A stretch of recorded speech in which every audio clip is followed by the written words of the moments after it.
Tak čau, jsem Tim.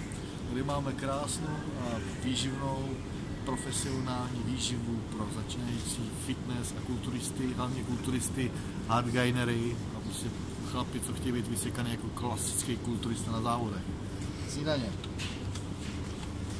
Tofu s jasmínovou rýží. To dělá nejlepší kvadriceps, jo.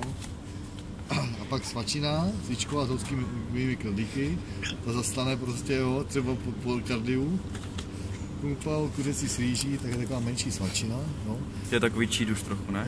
To ne, to cheat teprve přijde, ale cheat, dej, čeva příště se budou kašit.